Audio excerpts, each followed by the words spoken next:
Susan Jennings. I'm Executive Director of the Arthur Morgan Institute for Community Solutions in Yellow Springs, Ohio. And it is Tuesday, April 7th. And this is one of a series of webcasts that Community Solutions is putting together to explore the opportunities or the choices that have been opened up due to the coronavirus and the sort of disruption in our different systems that has initiated or exacerbated. And today we are speaking with Dr. Vandana Shiva from her home in New Delhi, India. And welcome, Dr. Shiva. Hello. Really grateful that you've joined us. Dr. Shiva, who many of you know, has written over 20 books. She has 4 in the works right now, given her time that she has at home, and has been an activist for local food and an educator on the challenges of the global food system for over 4 decades. So first of all, Dr. Shiva, I know that you, like we, are currently in lockdown, and I'm wondering what how that's manifesting in India. What's been happening there? Well, you know, because India is so many Indias, it's not one India. It's, you know, it's neither uniform in religion, nor uniform in economy, nor uniform in geography. It is about as diverse as you can get, yeah? But also unequal, sadly, especially with with models of economics that constantly lead larger and larger and larger numbers out. So, you know, for the middle classes, it has meant, of course, being locked down, which I think is good because, you know, this was the rushing consumer class, loving to go to malls for shop. You know, they were victims of shopping addiction. And I think it's a good de-addiction time. And that's why that footprint has gone lower.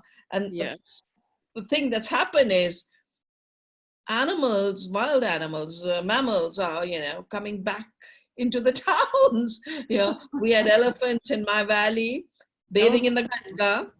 We had a leopard coming into Chandigarh. And these are daily stories now. Wow, that's very interesting. A bear in the capital of Sikkim because of this retreat of the consumer class. Yes. But is the working class.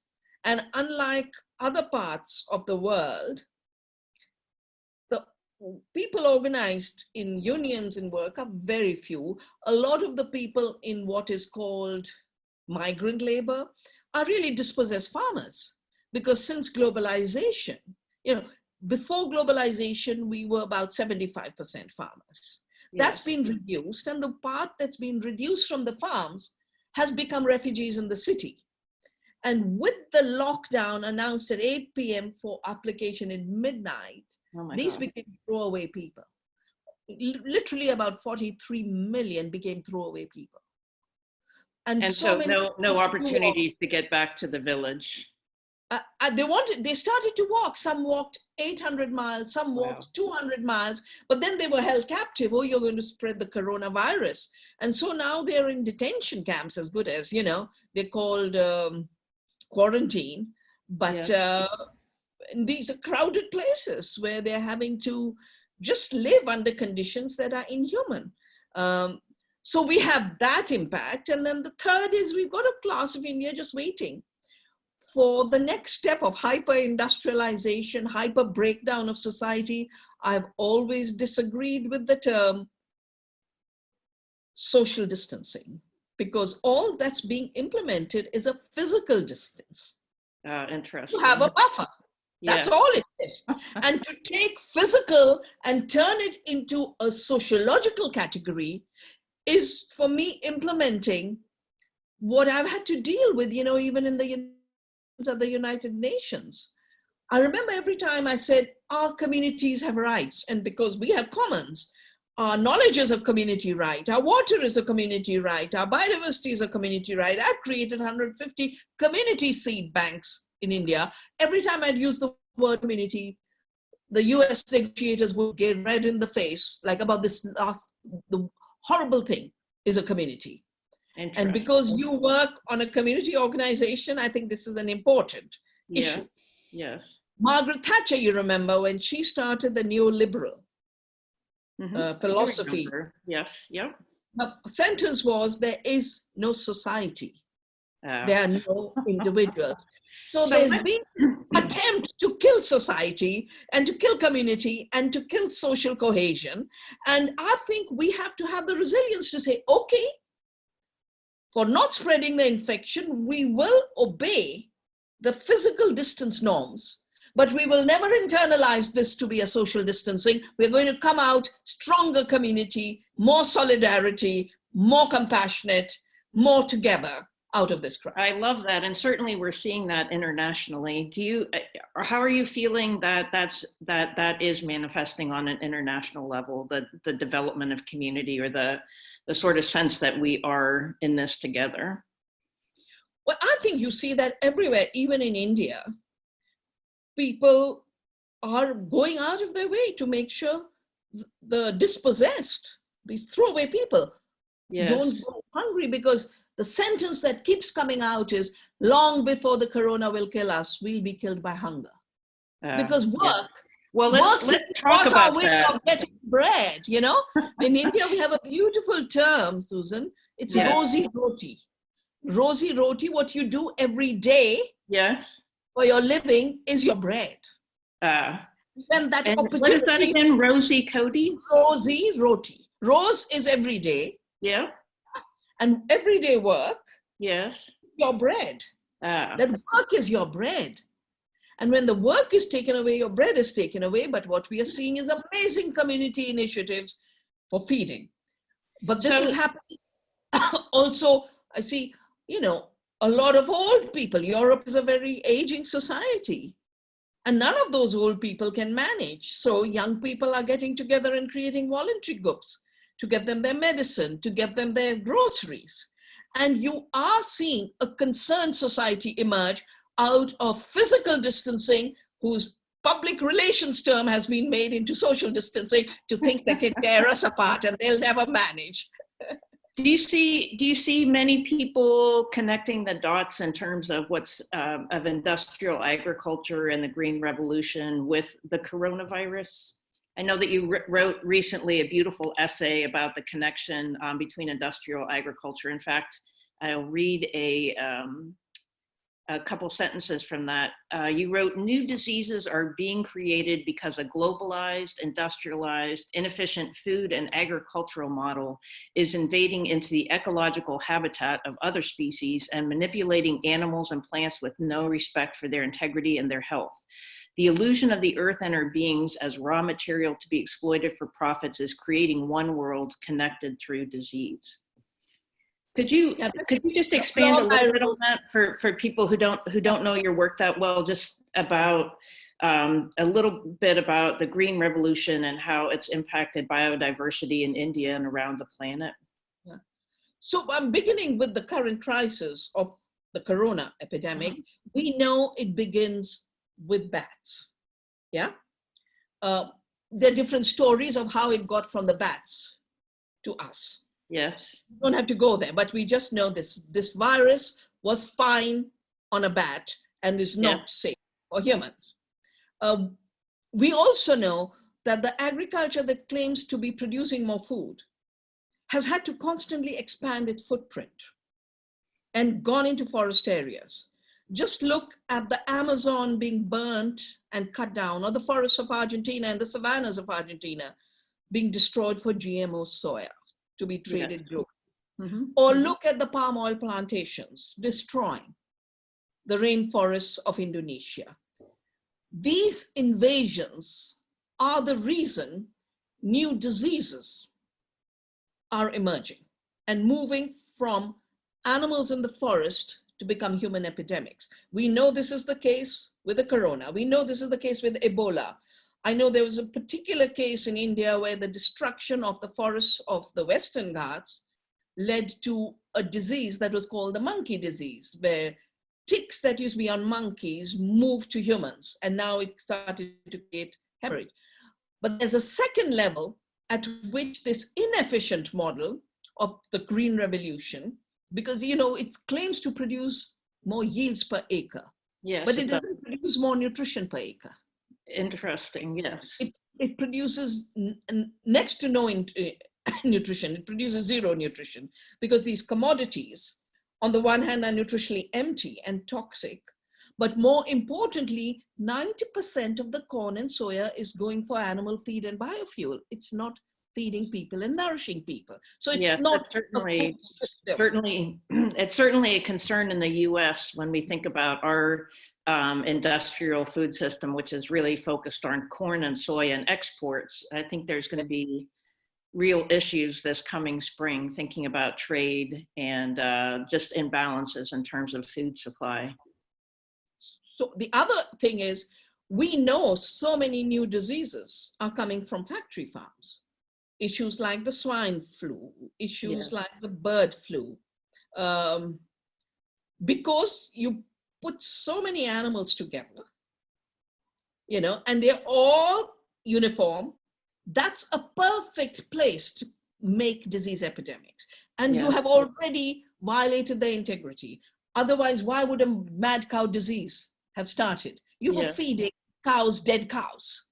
Well, you've been working since 1991, and no, I've been working on agriculture since 1984. Okay, well, I'm thinking of Navdanya, your wonderful farm. Yeah, Navdanya is 91, but my studies on agriculture begin in 84 after the Punjab disaster and the Bhopal disaster. Yes. Well, I had the opportunity to visit Navdanya in January. It's really a beautiful farm. I was so impressed by your work. You've worked with over 750,000 women farmers in India. Can you tell us a little bit about that and your theory of change? So actually, you know, when they do advertisement, the farmer on the tractor is always a man. In India as much as in America. But most farmers of the world are women, and the new farmers who are practicing ecological farming, including in America, including in Europe, are actually women. They're the ones giving up software jobs to say food is the most important thing. In India, when I started to save seeds, it's because I really didn't like the idea of the corporations first claiming they had invented the seed. They're not gods. GMOs are not a simple God move over. I didn't want, I'd seen the green revolution in chemical farming and its harm. I didn't want genetically modified foods, which would cause more monocultures, more harm, and we've seen that happen. But most important for me was, seed cannot be in the hands of a cartel of four. Yeah, it's too dangerous for biodiversity. It's too dangerous for freedom of farmers, and too dangerous for our food system. For the last few years, I've realized that the people who understand this best are the women. Both because their minds have not been colonized. You see, men for generations have been dragged to the market. They were pulled out and said, sell your labor for the market, sell your crops for the market, sell to the market. The women had to continue to nourish life in very adverse circumstances. So I did a whole study for the United Nations, for the FAO, which is called Most Farmers Are Women. And then I did studies on how on 5% land in Nigeria, women produce 50% of the food of Nigeria. In tiny home gardens, they're producing food. 80% of the food we eat is coming from small farms and gardens. And that's why gardens are the future, and food in women's hands is the future.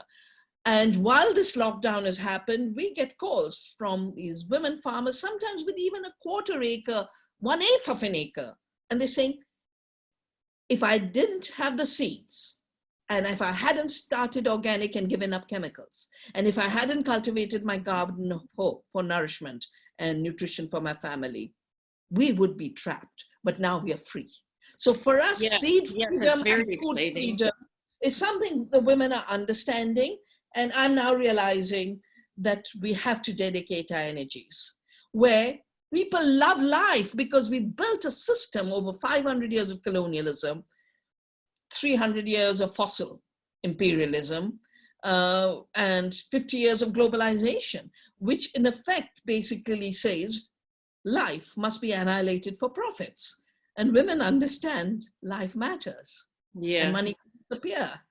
Well, As it's it, interesting. And we're certainly in the US where the average farm is over 400 acres. We're seeing a lot of small scale food initiatives getting off the ground, a lot of gardening, sort of the idea that we need to start growing food everywhere.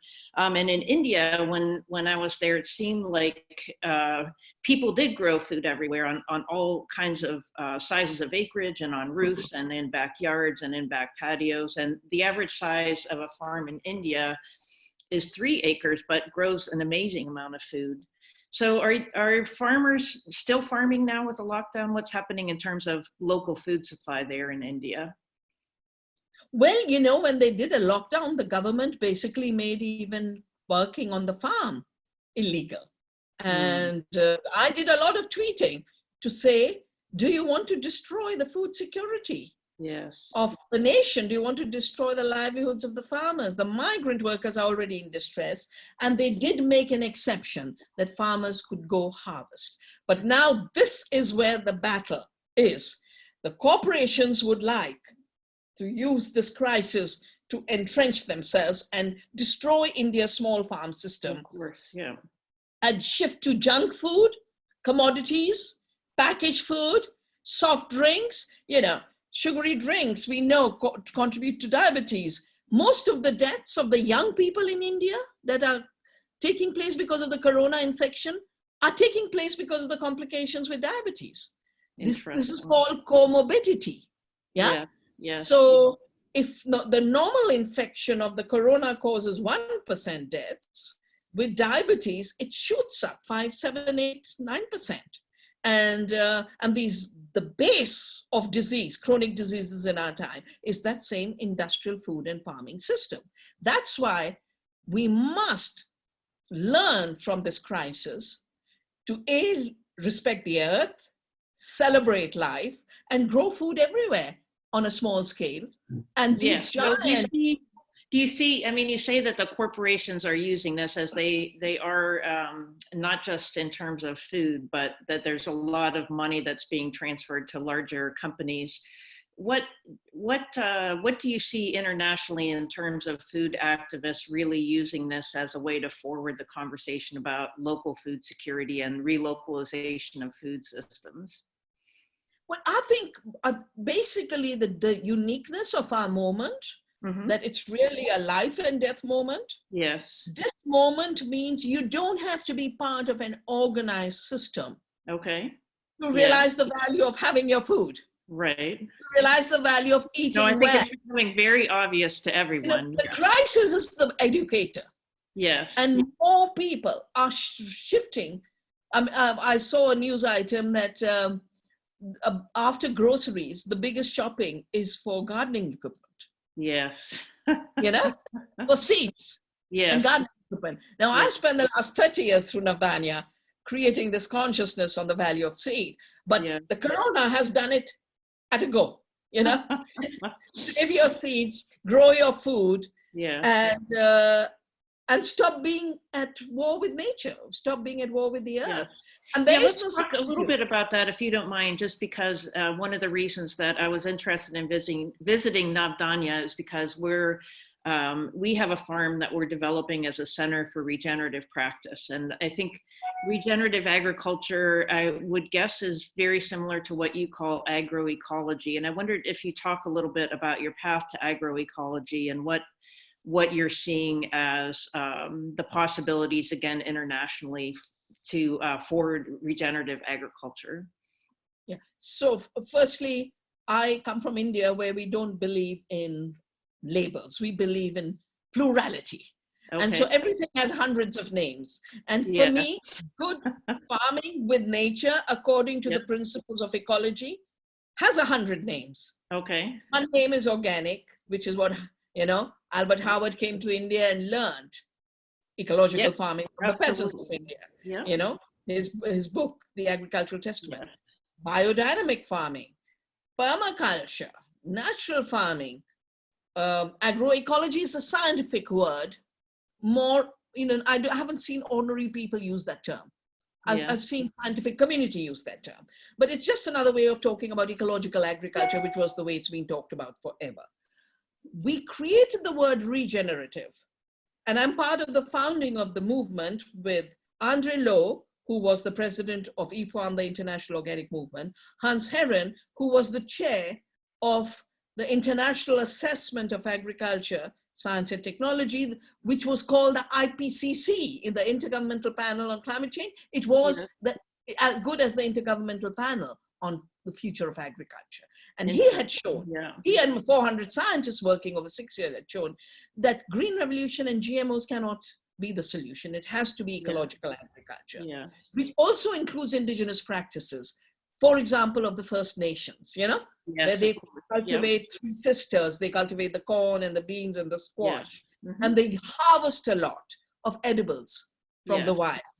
So, and Ronnie, we realized, there was a big attack about 5 years ago on organic farming, because organic had become so popular because people didn't want GMO food. So if you wanted to avoid GMO, because in America you didn't have labeling, you went to organic. So they said, okay, let's hit on organic. And they created all kinds of attack. And we created the term regeneration to say it doesn't matter what word you use, you can hit on the label organic, but you will not kill our consciousness of the practice of an agriculture that regenerates the soil, regenerates biodiversity, regenerates our health, and regenerates the cycles that are broken, which lead to climate change. Because climate change is nothing more than the broken carbon and nitrogen cycle, where too much carbon dioxide is stuck in the atmosphere, too much nitrous oxide is stuck in the atmosphere. We got to bring them back through the plants into the soil. So for those, and that is regenerative agriculture. It's a solution to climate change. It's a solution to hunger. It's a solution to malnutrition.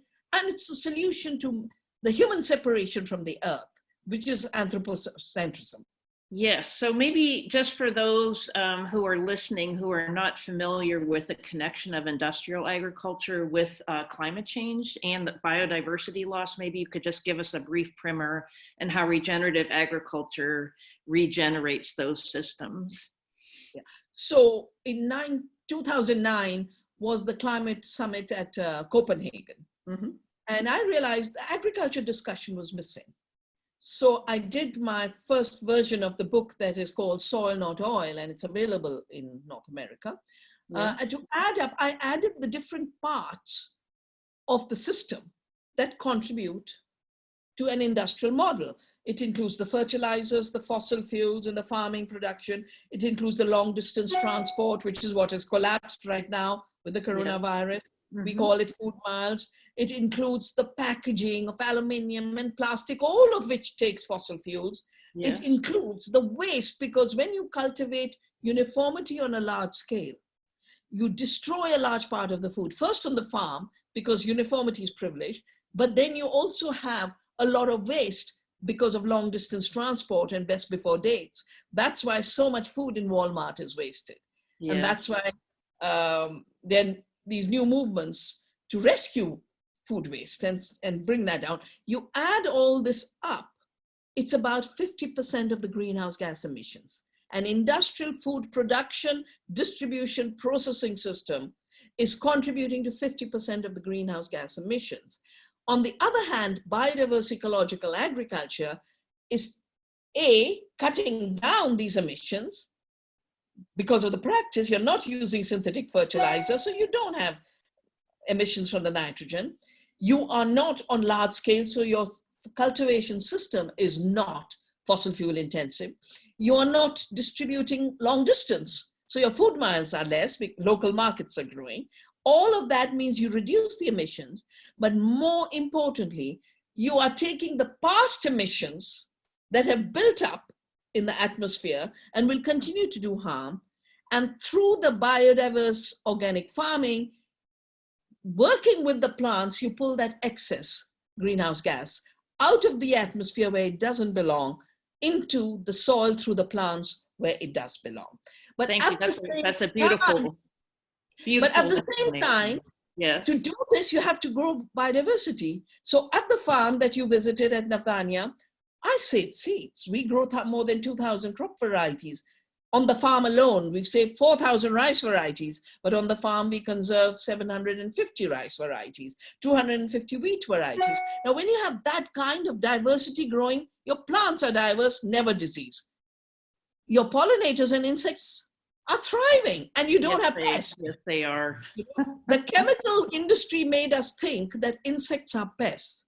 Insects are our friends. Insects are the bees and butterflies that we must protect. We have 6 times more pollinators on the Navdanya farm than in the forest next door. Really beautiful. So do you have so we regenerate everything. We regenerate biodiversity, we regenerate our health, yes, we regenerate the climate stability, and we generate our oneness with the earth, which I think is community with the earth and with each other, yes. for sure. Yeah. So do you have a sense that this coronavirus, while people are stuck inside, do you think that people are getting educated, not just of the need to be thinking about growing food everywhere, but really rethinking how we're working with the planet?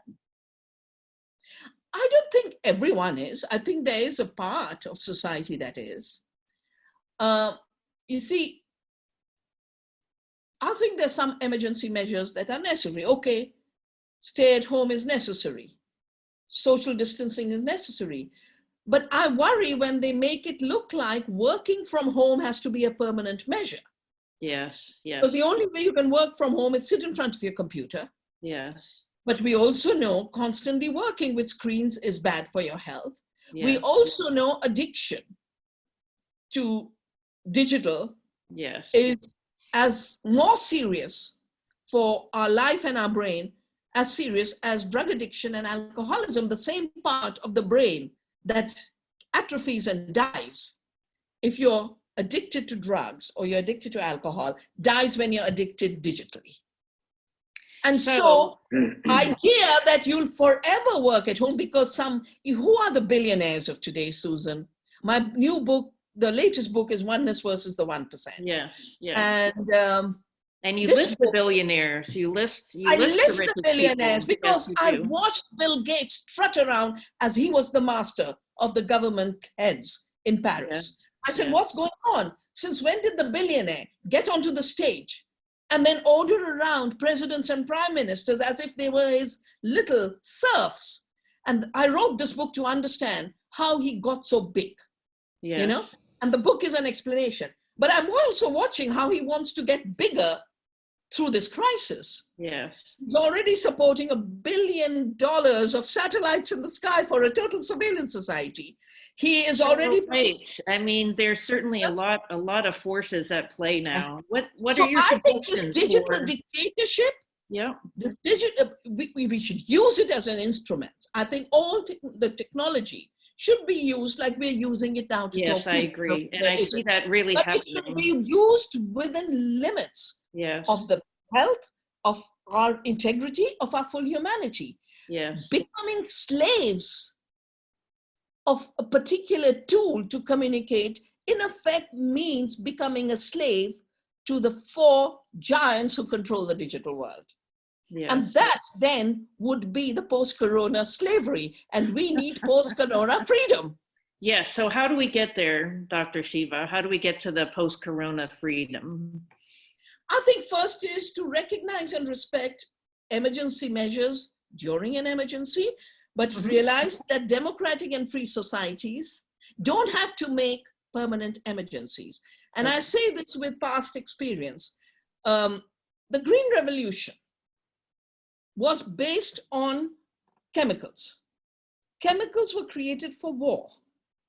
We made that war emergency permanent and made our agriculture change in order to use the chemicals. We shouldn't have done that. Yeah, agreed.